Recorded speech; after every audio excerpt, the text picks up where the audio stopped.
Have you ever noticed how what's wrong is always available? Always. Everywhere.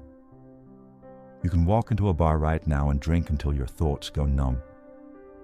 You can open the cupboard and eat half a bag of chips, or sugar, or both. You can sink into the couch, let your body go heavy and click next episode until the sun comes up. No one's stopping you. No one even raises an eyebrow. The world makes it easy. And maybe that's part of the problem. Because what's right, what's truly good for you, is also always available.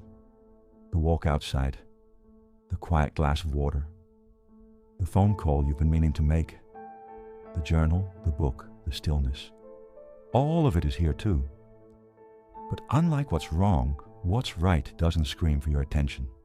It doesn't seduce you with a dopamine rush or promise you instant comfort. It waits, patiently, like it's saying, I'm here if you choose me. And the difference? What's wrong demands an action. What's right begins with intention, not willpower, not perfection. Just that quiet decision inside.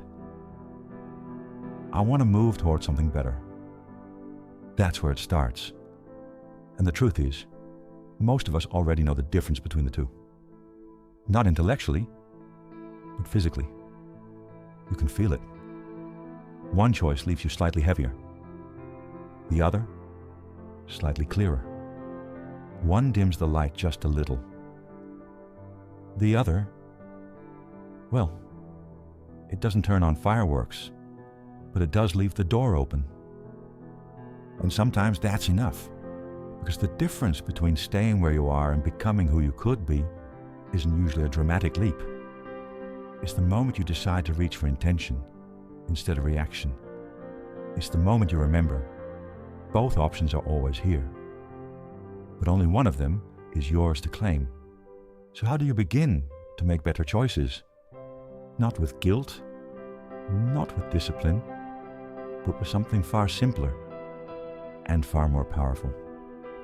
You start by listening to your intention, not just your mood, not just your habits, but the quiet direction underneath your actions, the part of you that already knows where it wants to go. Most people try to force better behavior. They count calories, they set alarms, they promise themselves that tomorrow will be different. But willpower burns out when it's disconnected from something deeper. The real shift happens when you align your actions with your intention. Ask yourself, is it truly my intention to become heavier, to feed my body things that make me feel slow, foggy, and distant from myself? Or is it my intention to feel light, clear, energized, to wake up and actually feel good in my body?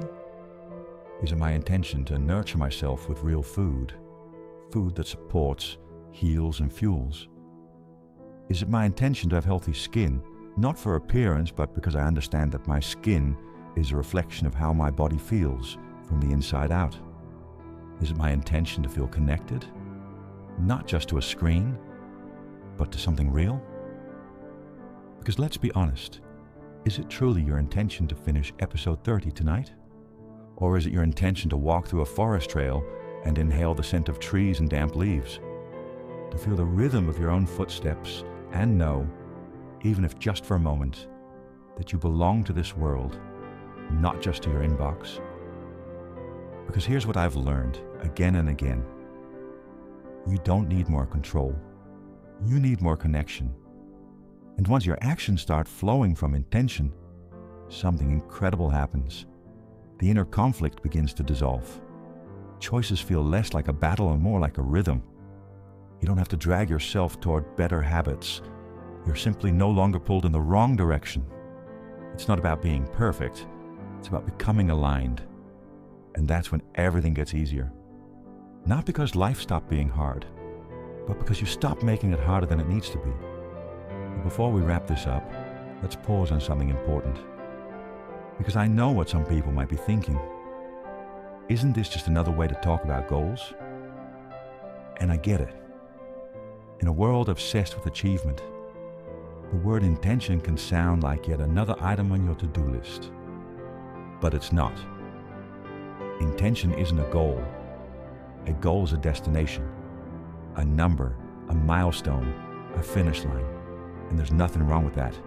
Goals can motivate, they can give you direction, but they can also create pressure, deadlines, expectations.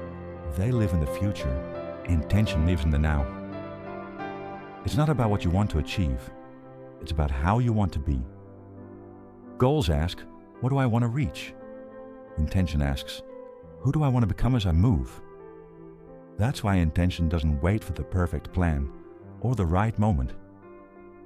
It begins now, in the way you breathe, the way you speak to yourself, the choice you make in the next 5 minutes. It's less about how fast you move and more about whether your movement feels honest. So no, intention is not about ticking boxes or measuring results. It's about returning to alignment. It's about remembering that there's a part of you, quiet, clear, wise, that already knows the difference between escape and self-respect. And every time you act from that place, something shifts. Even if the world doesn't notice, even if nothing changes on the outside yet, you feel it. Because intention doesn't shout, but it always knows where it's going. And once you start listening to that, really listening, you'll realize you never needed a full plan. You just needed to come back to yourself.